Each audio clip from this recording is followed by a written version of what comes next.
Maka ketika ada yang meyakini benda-benda langit tadi bisa mengatur bencanakah, hujankah, anginkah, maka dia telah melakukan tandingan selain Allah Subhanahu wa taala.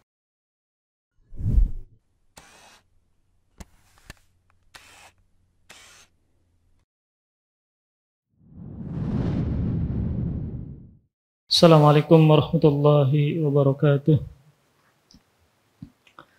Alhamdulillahirabbil alamin wassalatu wassalamu ala nabiyyina Muhammadin wa ala alihi wa sahbihi wa barik wasallim ajma'in. Wala haula wala quwwata illa billahil aliyyil azim. Subhanaka la ilma lana illa ma 'allamtana innaka antal alimul hakim wa tub 'alaina innaka antat tawwabur rahim. Rabbi shrah li sadri wa yassir li amri wahlul 'uqdatam min lisani yafqahu qawli. Amma ba'du. Alhamdulillah, kita memuji dan bersyukur kepada Allah Subhanahu wa taala. Pada malam hari ini kita masih diberikan kemudahan dalam rangka belajar bersama-sama. Kita membahas berkaitan tentang hak Allah yang paling utama, yaitu mentauhidkan Allah Subhanahu wa taala. Semoga Allah Subhanahu wa taala senantiasa memberikan taufik kepada kita, mengampuni dosa-dosa kita, dan menjadikan kita hamba yang senantiasa mentauhidkan Allah Subhanahu wa taala. Kemudian salawat serta salam semoga senantiasa tercurahkan dan tersampaikan kepada Nabi kita Muhammad sallallahu alaihi wa alihi wasallam, dan kepada para keluarga dan sahabat dan orang-orang yang senantiasa mengamalkan sunnah beliau sampai hari kiamat kelak, amin ya rabbal alamin. Kita masih membahas kitab Tauhid karangan Syekh Muhammad At-Tamimi, dan kita sampai di bab yang ke-28, yaitu babu majaa fit tanjim, bab yang menjelaskan tentang ilmu perbintangan, Maka kalimat tanjim atau yang diterjemahkan dengan perbintangan itu adalah bentuk masdar dari kalimat najjama. Maka maksudnya adalah ada dua. Yang pertama adalah ta'allumu ilmin nujum, mempelajari ilmu perbintangan. Atau maksud dari bab ini ialah yang kedua, awi'taqada ta'tsiran nujum, yaitu atau keyakinan pengaruh dari bintang. Maka ini kita bahas tentang ilmu perbintangan. Ada yang diharamkan dan ada yang dibolehkan. Maka ilmu perbintangan ini menjadi dua macam. Ilmu perbintangan terbagi dua macam. Yang pertama, ini sudah kita bahas pada pembahasan sebelumnya, kita ulang lagi. Ilmu perbintangan terbagi dua macam. Yang pertama adalah ilmu ta'tsir. Ilmu ta'tsir artinya adalah ilmu berkaitan tentang pergerakan bintang. Ilmu tentang pergerakan-pergerakan bintang atau mempelajari pergerakan-pergerakan bintang, baik bertemunya dengan bintang yang lain, atau terpisahnya, atau munculnya, atau tenggelamnya. Maksudnya adalah dia mempelajari pergerakan-pergerakan bintang yang mana dia meyakini bahwasanya ada pengaruh kepada kejadian-kejadian yang terjadi di bumi. Misalnya ketika dia melihat bintang, maka dia meramalkan, ya, akan bulan depan misalnya ada kejadian ini, kejadian itu, ya, ada misalnya tsunami kah, ada bencana kah. Maka ini yang disebut dengan ilmu ta'tsir, ya. Dia meyakini bahwasanya gerakan-gerakan bintang ada pengaruhnya terhadap kejadian yang ada di bumi. Maka ini termasuk yang dilarang oleh syariat. Ilmu ta'tsir ini termasuk yang dilarang, diharamkan oleh syariat karena termasuk kategori perdukunan. Dia meramal dengan bintang, ya. Maka ini termasuk yang dilarang karena berkaitan dengan meramal atau ilmu perdukunan. atau dia juga dilarang karena termasuk berkaitan tentang ilmu sihir. Ini sebagaimana hadis yang kita sampaikan pada bab yang ke-24 ya, ada sebuah hadis yang Nabi Shallallahu Alaihi Wasallam mengatakan, "Man iqtabasa ilman minan nujum, iqtabasa syu'batan minas sihri, zada ma zada." Barang siapa yang mempelajari sebagian dari ilmu nujum atau perbintangan, maka dia telah mempelajari bagian dari sihir. Semakin bertambah ilmu perbintangan yang dia pelajari, maka semakin bertambah pula sihir yang dia pelajari. Maka di sini menunjukkan bahwasanya ilmu perbintangan yang disebut dengan ilmu ta'thir, yang dia meramal ya dengan gerakan-gerakan bintang, dengan kejadian-kejadian yang akan terjadi di masa akan datang yang terjadi di bumi misalnya.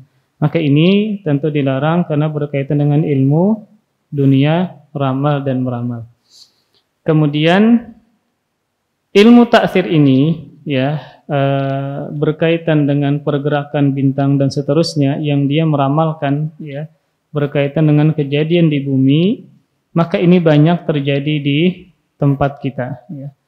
Maka sangat banyak praktek menamakan berbagai macam gugusan bintang dengan nama tertentu lalu mengaitkannya tentang sifat kepribadian manusia. Misalnya ketika ada yang lahir ya pada saat bulan pada saat bintang ini dan bintang itu ya. Misalnya bintang ini punya pola ya, pola apa misalnya.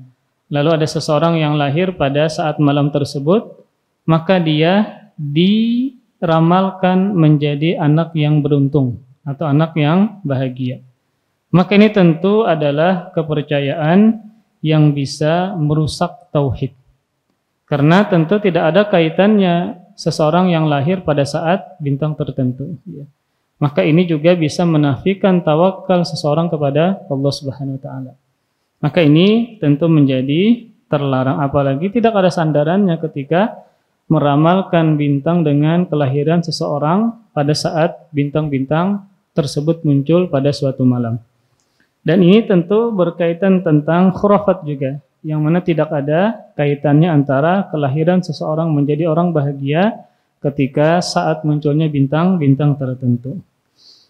Bahkan para ulama mengatakan orang yang membaca ramalan bintang itu sama seperti dia mendatangi dukun. Ini kan banyak, kalau misalnya dia lahirnya bulan Agustus, maka apa itu bintangnya? Leo, bulan kan Agustus, itu Leo aja. Lambangnya singa kalau tidak salah. Ada misalnya bulan apa, ada Gemini, Sagittarius, Pisces, macam-macam. Lalu ketika dia membaca kan macam-macam tuh bagaimana jodohnya, kemudian bagaimana karirnya. Maka diramalkan begini dan begitu. Maka kata para ulama, ketika membaca ramalan bintang tersebut, maka sama dia mendatangi dukun. Kenapa demikian? Karena itu ramalan bintang tadi termasuk praktek perdukunan, berkaitan dengan meramalkan masa depan.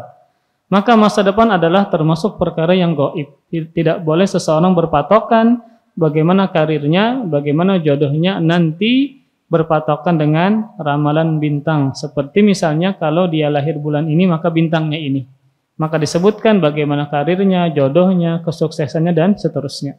Maka ini termasuk praktek perdukunan. Nah, maka kita bahas pada pembahasan sebelumnya, orang yang bertanya kepada dukun atau tadi bertanya misalnya dia minta diramalkan dengan ramalan bintang-bintang tadi, maka sholatnya tidak diterima selama 40 hari 40 malam. Ini kalau hanya sekedar bertanya ya. Misalnya dia lahirnya bulan apa gitu, lalu sioknya atau misalnya bintangnya adalah misalnya ini Gemini misalnya. Lalu dia diramalkan berkaitan dengan karir, jodoh dan seterusnya.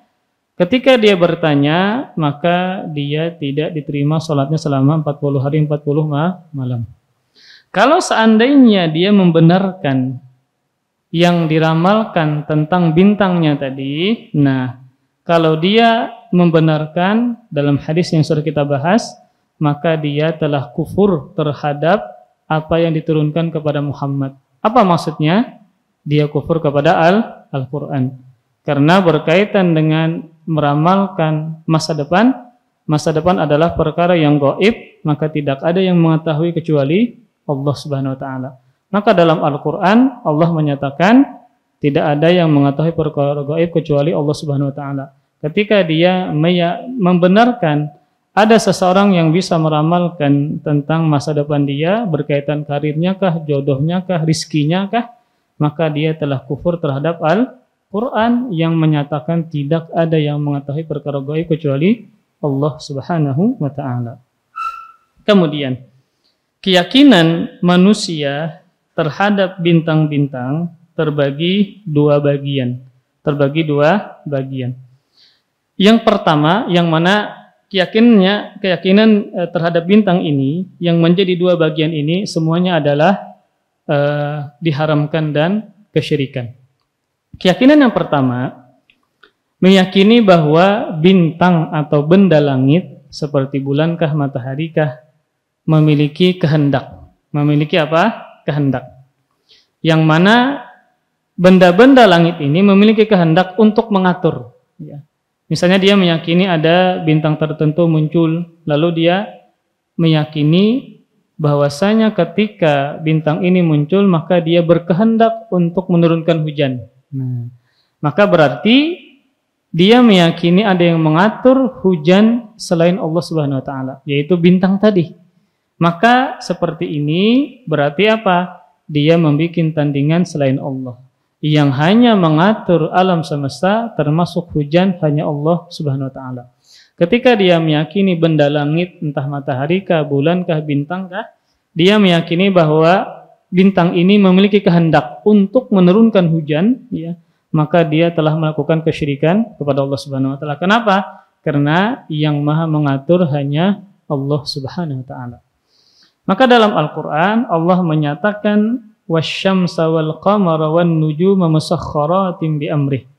Matahari dan bulan dan bintang-bintang tunduk kepada aturannya. Aturannya siapa? Allah Subhanahu wa taala. Maka dia diatur bintang-bintang tadi, bukan dia yang mengatur.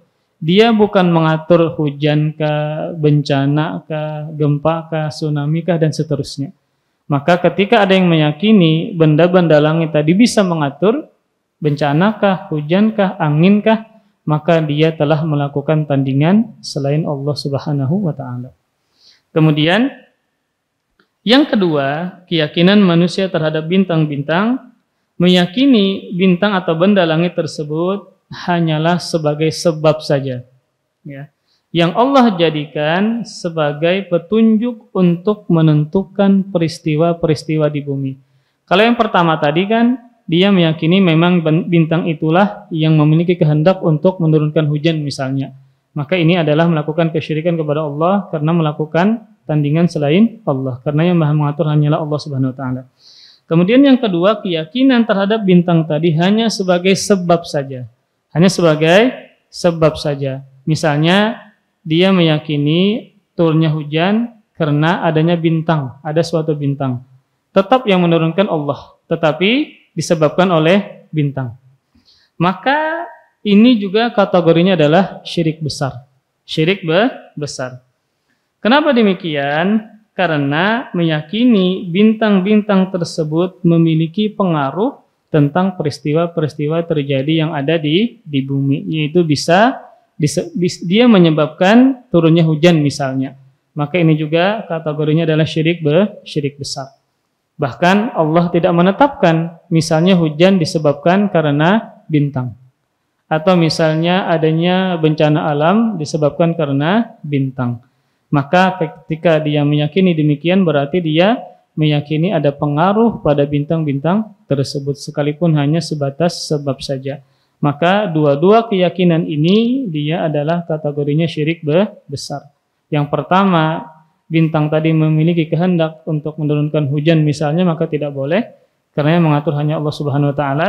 Kemudian yang kedua adalah ketika dia meyakini sebagai sebab saja, tetap Allah yang menurunkan hujan misalnya, maka ini juga kategorinya adalah termasuk syirik besar. Sekalipun dia tidak menjadikan bintang ini sebagai tandingan bagi Allah Subhanahu wa taala.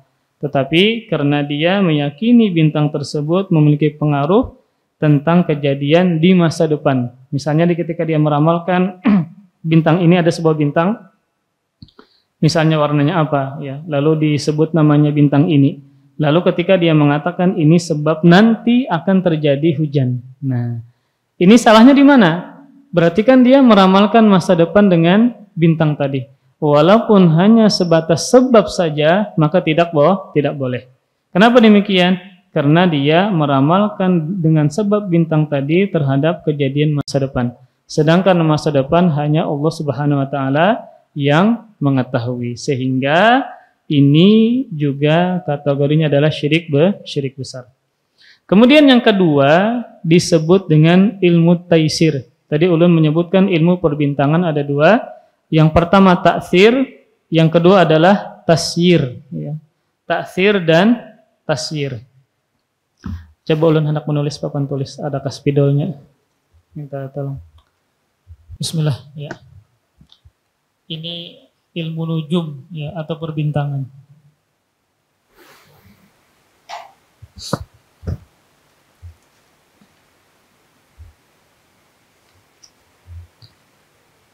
Jadi ada ilmu perbintangan ada dua macam. Ada yang diharamkan, ada yang dibolehkan. Ini cukup ini. Jadi ilmu nujum. Jadi jangan bangga ada orang yang harap ilmu nujum jauh. Nujum adalah perbintangan ya. Maka ada yang mamnu, ada yang mubah.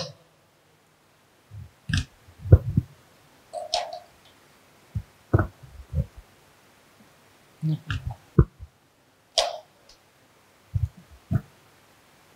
Kita buka nih. Habis nih. Kita buka tanah.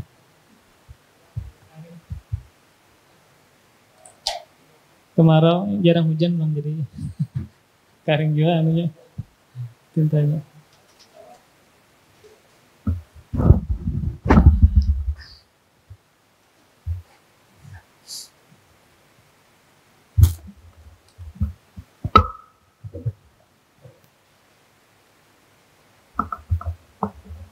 Mengkereda biar kena minggu depan gitu.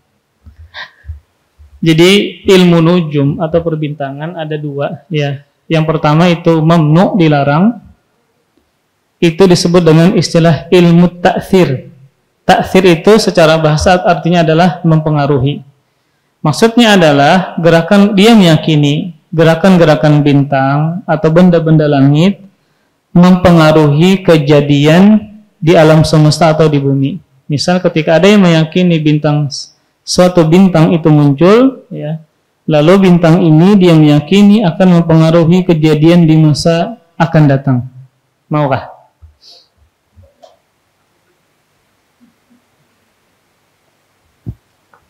Yang pertama tadi ilmu apa namanya? Salah.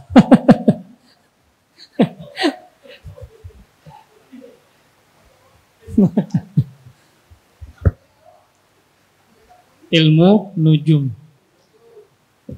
Nujum artinya perbintangan. Ya. Itu terbagi dua. Perbintangan. Ada dua. Ada yang mamnu, dilarang, ada yang mubah. Yang mamnu, yang dilarang, itu disebut dengan ilmu taksir.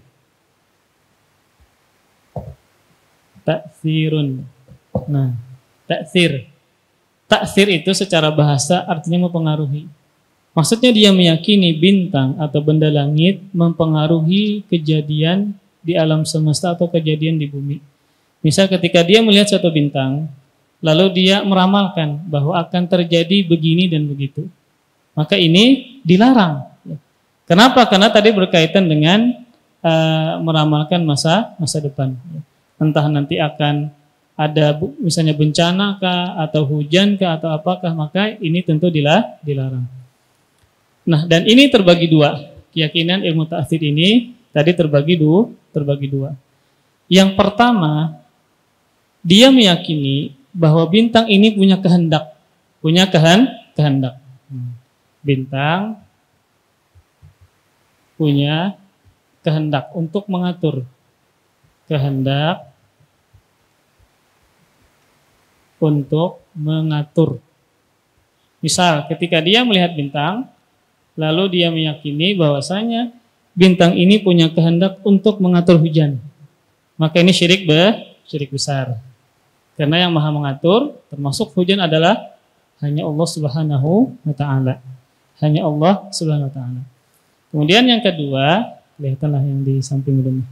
Yang kedua adalah dia meyakini bintang tadi hanya sebagai sebab saja, sebagai sebab.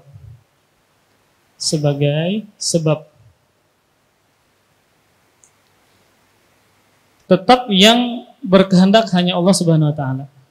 Tetapi ketika dia meyakini sebagai sebab, dalam rangka apa? Dalam rangka untuk meramalkan masa depan. Nah, sebagai sebab meramalkan masa depan. Maka ini juga masuknya adalah syirik besar. Kenapa demikian? Karena berarti dia meramalkan berkaitan tentang masa depan. Sekalipun hanya sebatas sebab saja itu dilarang. Karena ketika dia meramalkan tentang masa depan adalah perkara gaib. Ketika dia meyakini mampu mengetahui dengan sebab bintang, kemudian dia bisa meramalkan masa depan, maka ini jatuhnya juga syirik besar. Karena yang maha mengetahui terhadap segala sesuatu di antaranya adalah perkara gaib hanya Allah Subhanahu wa ta'ala. Maka ini dilarang. Kemudian yang kedua, ini taksir ya. Taksir. Yang kedua adalah ilmu tasyir. Tasyir. Tasyir. Apa arti tasyir? Bintang, ilmu perbintangan yang dijadikan sebagai petunjuk untuk arah. Jadi di sini ada 3 nanti disebutkan oleh penulis yang dibolehkan. Yang pertama adalah berkaitan dengan petunjuk arah. Kemudian juga nanti disebutkan berkaitan dengan mencari arah kiblat. Kemudian yang ketiga berkaitan tentang mengetahui waktu. Mengetahui waktu seperti misalnya akan datang musim dingin, musim panas. Maka ini bisa diketahui dengan ilmu tasyir ini yang Allah ilhamkan kepada orang-orang terdahulu. Zaman dulu kereta kompas. Ketika mereka ingin safar, apalagi GPS nggak ada, maka mereka bisa melihat dengan bintang. Jadi ketika mereka berjalan di malam hari, agar jangan sampai nyasar, tersesat di jalan, maka dengan melihat bintang. Maka ini dibolehkan. Dan Allah memberikan pengetahuan kepada orang terdahulu untuk berjalan di malam hari, safar ke tempat yang jauh dengan melihat bintang. Maka ini dibolehkan. Kita teruskan dulu berkaitan tentang ilmu tasyir ini yang dibolehkan dengan melihat bintang. Jadi ilmu tasyir ini ya, ini melihat bintang tertentu ya, untuk membantu menunjukkan arah atau musim tertentu. Dan ini tidak ada kaitannya dengan kejadian-kejadian di bumi, atau tidak ada kaitannya tentang meramalkan masa depan. Dan ilmu tasyir ini bisa untuk dipelajari. Di antara dalilnya adalah firman Allah Subhanahu wa taala di surah Yunus ayat 5, "Huwallazi ja'ala asy-syamsa diya'an wal qamara nuran wa qaddarahu manazila lita'lamu 'adadas sinina wal hisab. Ma khalaqallahu dzalika illa bil haqqi fassilul ayati liqaumin ya'lamun." Kata Allah Subhanahu wa taala, Dialah yang menjadikan matahari bersinar dan bulan bercahaya. Jadi kalau matahari itu dia, sinar, kalau bulan adalah nur, cahaya. Ya. Jadi kenapa tidak disebutkan nur saja? untuk bulan dan matahari itu nur, cahaya matahari dan bulan. Tetapi di sini Allah membedakan antara matahari dengan bulan. Matahari itu bersinar, bahasa Arabnya dia. Sedangkan bulan itu nur, artinya adalah cahaya. Matahari bersinar, bulan bercahaya. Jadi dibedakan. Kenapa? Karena kalau sinar itu panas, sinar itu cahaya yang bisa memanaskan. Makanya matahari bersinar karena cahayanya bisa memanaskan. Sedangkan bulan itu nur, bercahaya tapi tidak memanaskan. Makanya Allah bedakan dalam Al-Quran. Dialah yang menjadikan matahari bersinar, cahayanya yang memanaskan, dan bulan bercahaya, cahayanya tidak memanaskan. Dan dialah yang menetapkan tempat-tempat orbitnya bulan dan matahari tadi, agar kamu mengetahui bilangan tahun. Jadi dengan adanya bulan, kita bisa mengetahui bilangan tahun. Dan juga perhitungan waktu. Ya. Allah tidak menciptakan yang demikian, melainkan dengan hak, dengan benar. Dia menjelaskan tanda-tanda kebesarannya kepada orang-orang yang mengetahui. Kemudian dalil yang lain firman Allah Subhanahu wa taala, wa alamati wa bin najmi hum yahtadun, An-Nahl ayat 16, dan dia Allah menciptakan tanda-tanda penunjuk jalan. Dan dengan bintang-bintang mereka mendapatkan petunjuk. Petunjuk apa? Petunjuk jalan. Sehingga ini dibolehkan ketika seseorang mempelajari bintang untuk menunjuk jalan. Kemudian para ulama juga menjelaskan tentang ilmu perbintangan dengan jenis yang kedua ini, yang disebut dengan tasyir. Ya. Tasyir secara bahasa artinya menjalankan. Maksudnya dijadikan sebagai penunjuk untuk arah atau berjalan. Maka di antara penjelasan para ulama tentang bolehnya ilmu perbintangan jenis kedua ini, ya, disebutkan dalam kitab Kifayatul Talib Ar-Rabbani, karangan seorang imam dari mazhab Al-Maliki. Nama beliau adalah Al-Kharrashi Al-Maliki. Beliau mengatakan tentang jenis-jenis ilmu perbintangan yang dibolehkan. Beliau menyebutkan yang pertama adalah ma yustadallu bihi ala ma'rifati samtil qiblah. Ilmu perbintangan yang ditujukan untuk mengetahui arah kiblat. Nah, jadi dengan bintang kah atau misalnya matahari kah, dengan benda-benda langit, seseorang bisa mengetahui di mana arah kiblat. Maka ini dibolehkan.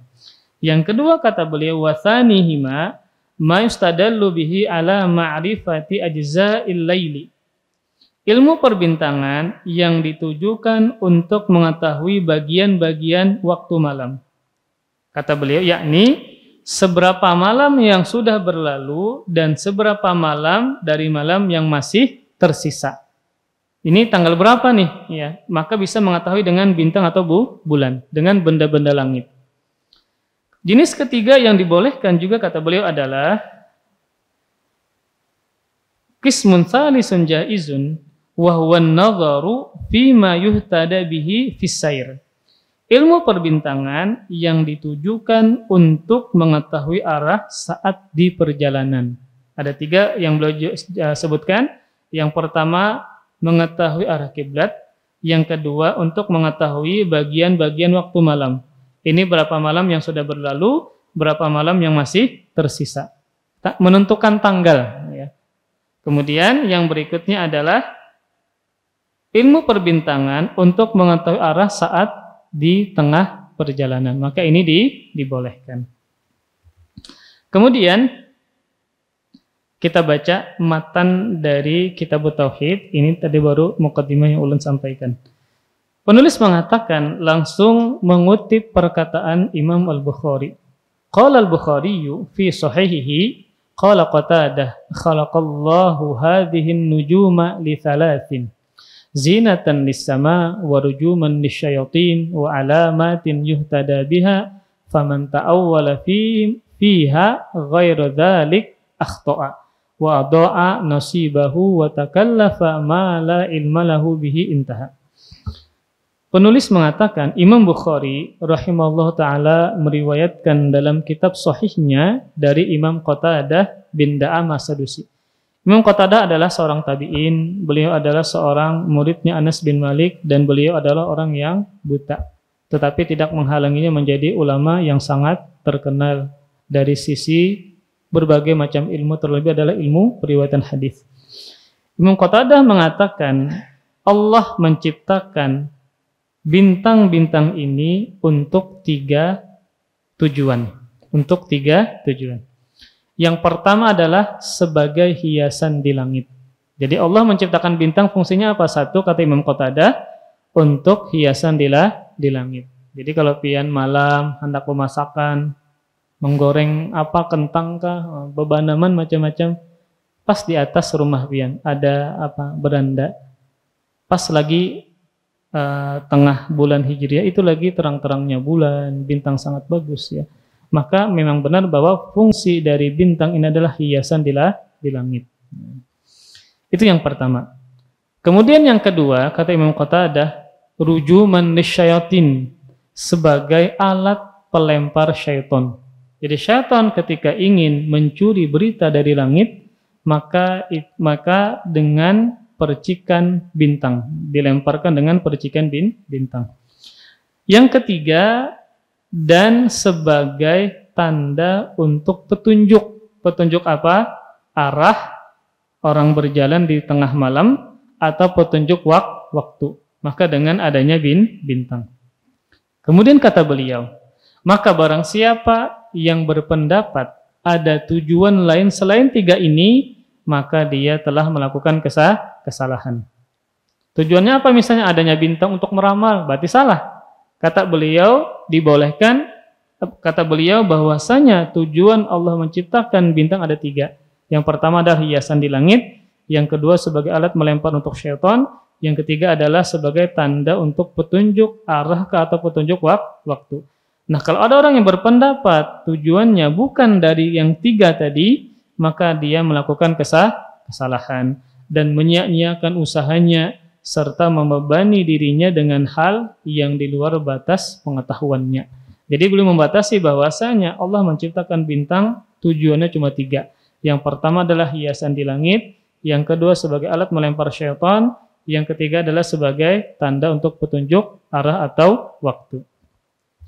Nah, penjelasannya dari perkataan Imam Qatadah ini yang dikutip oleh Imam Bukhari dalam sahihnya, maka di sini beliau menyebutkan tiga hikmah diciptakannya bintang. Yang pertama adalah sebagai hiasan di langit. Maka kita lihat faktanya memang demikian bahwa kehadiran bintang-bintang serta benda-benda langitnya di atas langit menjadikan langit semakin indah. Dan tentu ini semuanya adalah Allah Subhanahu wa taala ingin memberikan keindahan bagi ciptaannya. Dan Allah pun juga menyebutkan dalam Al-Qur'an di surah Al-Mulk ayat 5, "Wa laqad zayyana as-samaa'a ad-dunya bimasabih." Kata Allah Subhanahu wa taala, dan sungguh kami telah menghiasi langit dengan bintang-bintang. Nah, maka jangan dikiaskan muha jerawatan itu bagai bintang di langit, itu kada sama, kada bujur. Adanya bintang itu indah ketika di langit, maka jerawat kada. Ya. Kadang itu berlebihan bang. Kada boleh seseorang itu mengkaitkan keindahan yang Allah ciptakan bintang di langit dengan jerawat yang ada di wajah. Jerawat itu penyakit, itu dihilangkan, bukan keindahan. Ya. Maka jangan disamakan antara bintang di langit dengan jerawat yang ada di muka. Tadi Imam Qatadah bin Da'amah As-Sadusi menyebutkan bahwa ada tiga tujuan atau hikmah diciptakannya bintang-bintang. Yang pertama adalah untuk hiasan di langit, maka langit yang Allah ciptakan semakin indah dengan kehadiran bintang-bintang.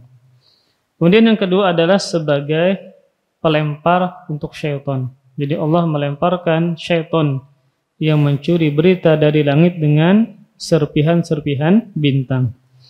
Ini juga Allah sebutkan dalam surah Al-Jin ayat 8 dan 9. Allah menghikayatkan perkataan jin. Ya. Jin mengatakan, wa anna lamasna as-samaa fawajadnaha muliat harasan syadidan wa syuhuba wa anna kunna naq'udu minha maq'ida lis-sam' faman yastami'il ana yajid lahu shihabar rasada. Dan sesungguhnya kami jin mencoba mengetahui rahasia langit, maka kami mendapatinya penuh dengan penjagaan yang kuat dan panah-panah api. Dan sesungguhnya kami jin dulu dapat menduduki beberapa tempat di langit itu untuk mencuri dengan mendengar berita-beritanya. Tetapi sekarang siapapun yang mencoba mencuri dengan seperti itu pasti akan menjumpai panah-panah api yang mengintai untuk membakarnya. Maka panah-panah api inilah yang dimaksud adalah dari bintang-bintang tadi. Kata para ulama mengatakan bahwa bintang yang digunakan untuk melempar jin tidaklah keluar dari edarannya. Jadi bintang-bintang tersebut sebagaimana bulan, matahari memiliki edarannya. Jadi ketika Allah melempar, Allah ingin membakar jin tersebut bukan dengan bintang utuh enggak, tetapi dengan serpihan-serpihannya. Kenapa demikian? Karena bintang-bintang itu tetap berada di edarannya sebagaimana bulan dan matahari. Nah, bintang, bulan, matahari, benda-benda langit ini dia akan sebagaimana pada tempat edarannya dan dia tidak akan berubah, tidak akan hancur kecuali ketika hari kiamat. Jadi kata para ulama, itu yang dilemparkan kepada syaitan bukan bintang yang utuh enggak, tetapi adalah serpihan-serpihan dari bintang, karena bintang akan tetap berada pada edarannya sebagaimana matahari dan bulan. Kemudian yang ketiga, tujuan diciptakan bintang adalah sebagai tanda-tanda suatu arah atau musim. Ini yang juga disebutkan oleh beliau. Maka orang terdahulu Allah berikan pengetahuan ya dalam rangka untuk arah ya.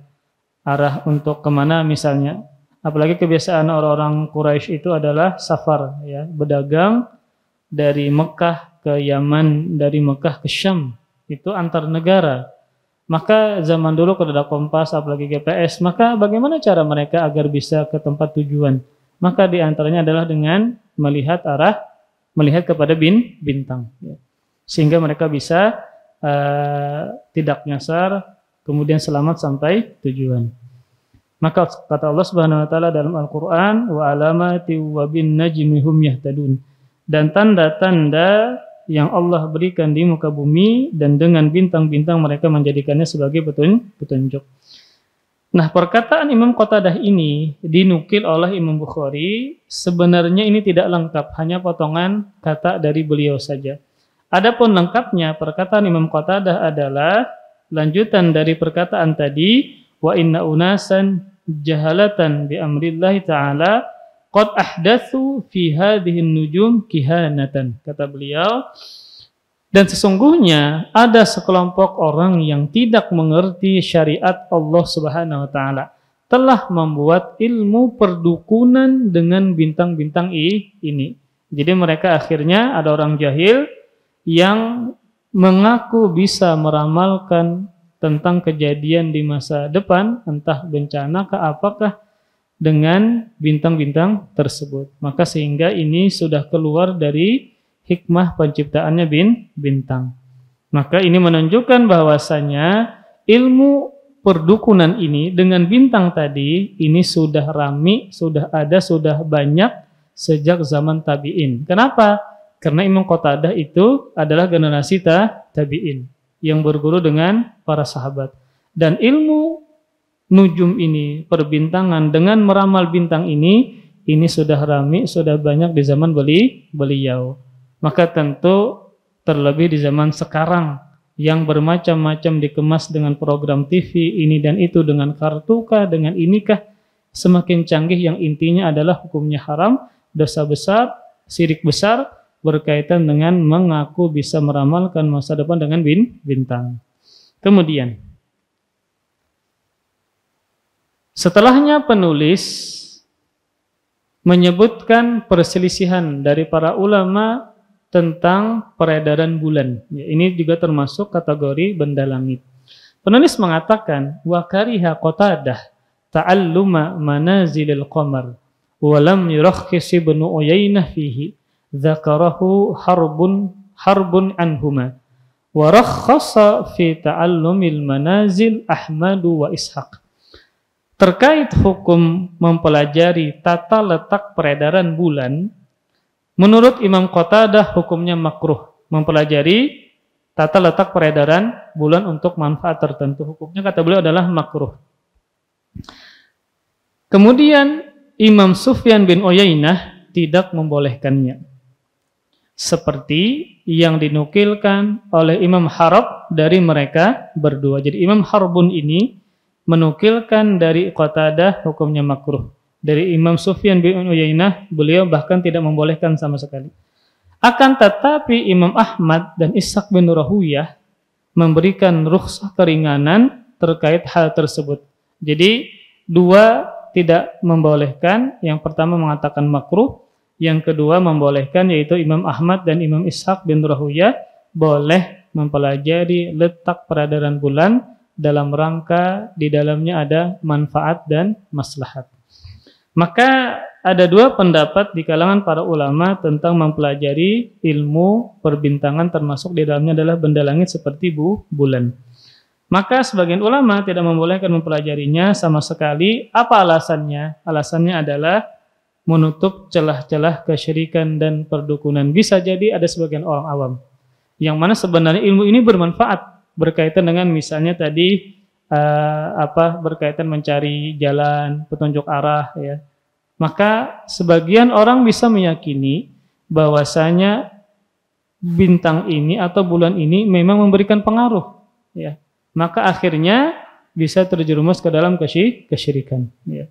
Jadi menutup celah terhadap kesyirikan dan perdukunan.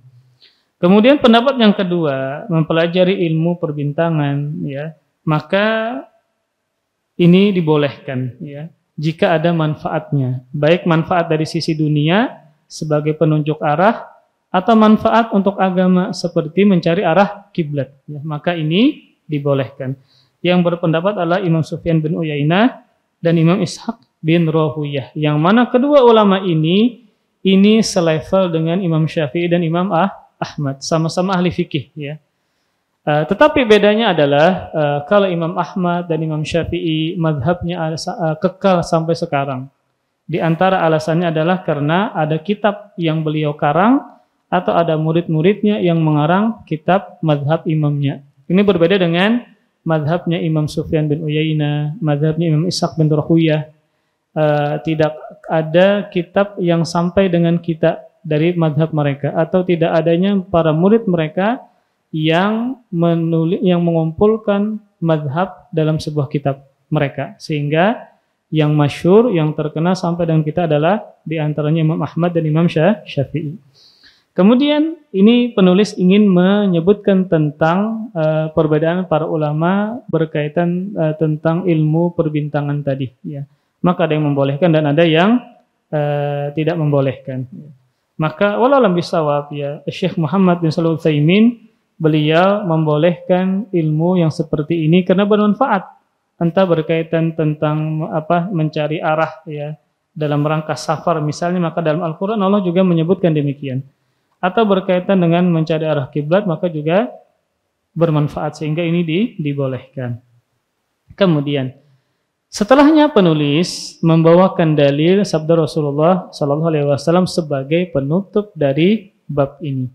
Wa an Abi Musa qala Rasulullah sallallahu alaihi wasallam thalathatun la yadkhulunal jannah mudminul khamar wa qati'ur rahim wa musaddiqun bis sihri, rawahu Ahmad wa Ibnu Hibban fi sahihihi.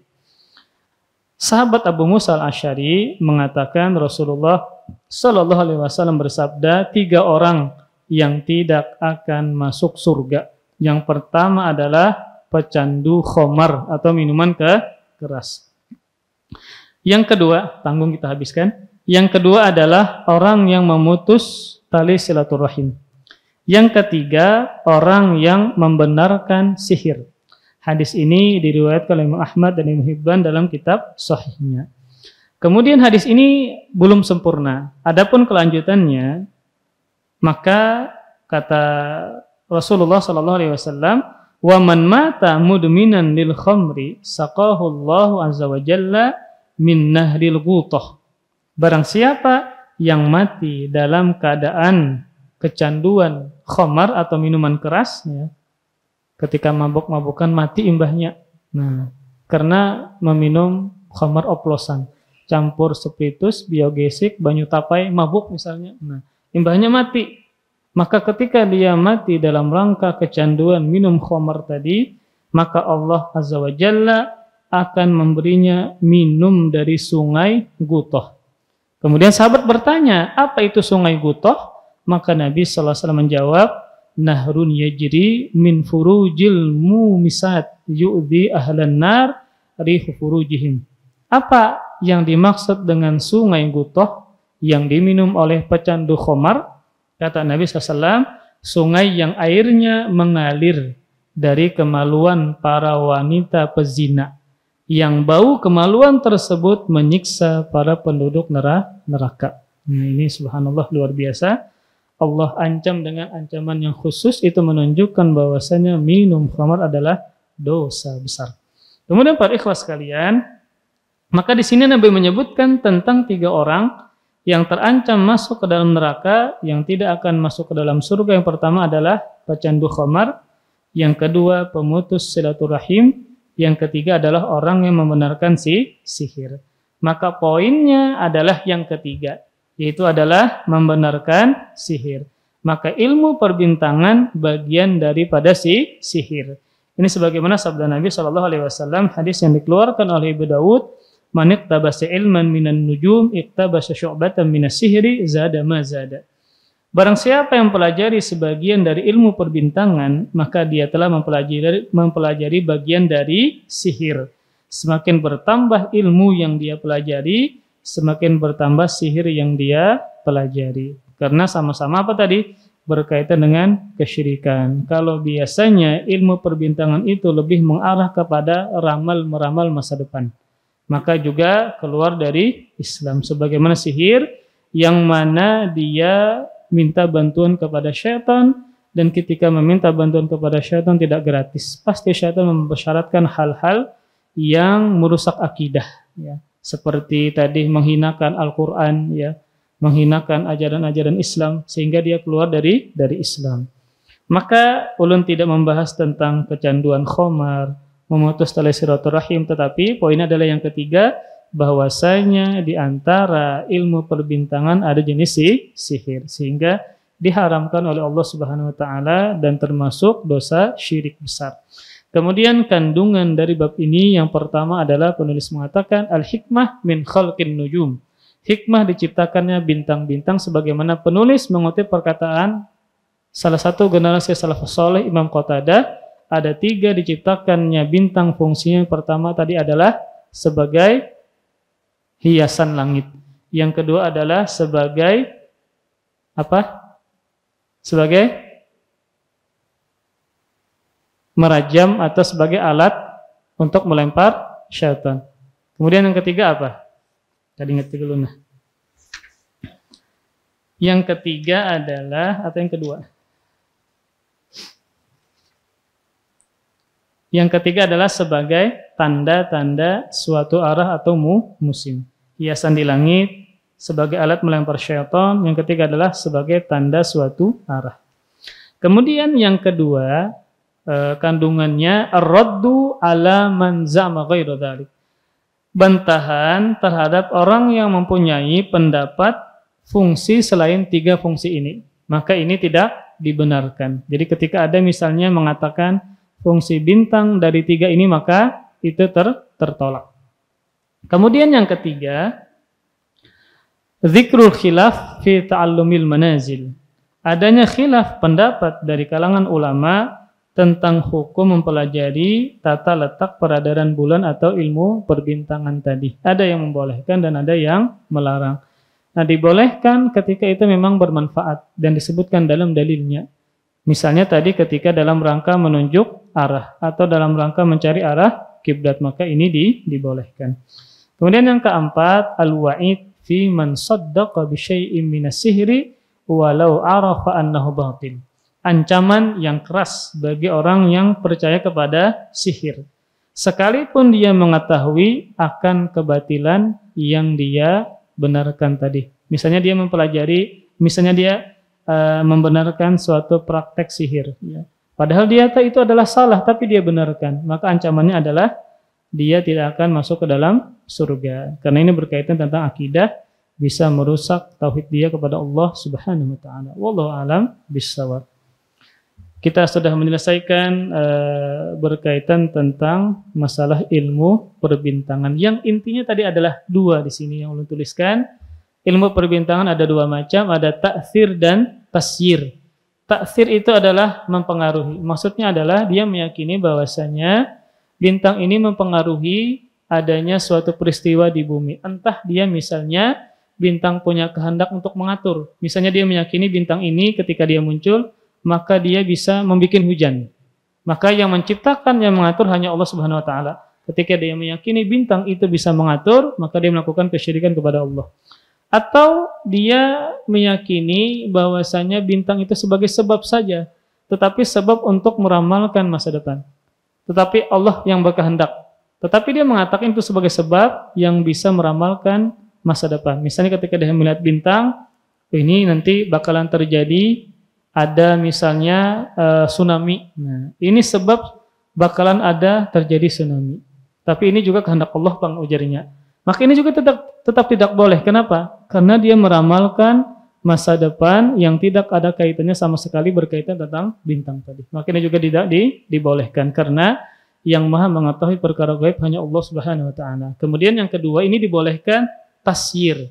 Tasyir secara bahasa ini memperjalankan, membuat jalan. Maksudnya adalah ini dibolehkan bermanfaat, satu berkaitan tentang sebagai penunjuk arah untuk jalan. Safar, berjalan jauh orang-orang bahari, maka Allah berikan ilham kepada mereka. Mereka bisa tahu jalan safar ke tempat jauh dengan melihat bintang. Atau dalam rangka mencari arah kiblat, maka juga bisa dengan melihat bintang atau melihat kepada peredaran matahari. Maka ini dibolehkan ketika bermanfaat dan ada dalilnya. Wallahu a'lam bishawab. Kita tutup. Wassallallahu ala nabiyina Muhammadin wa ala alihi wa sahbihi wa baraka wa sallam. Subhanakallahumma bihamdika asyhadu an la ilaha illa anta astaghfiruka wa atubu ilaik. Wassalamualaikum warahmatullahi wabarakatuh. Terima kasih. Jazakumullah khairan wa barakallahu fikum.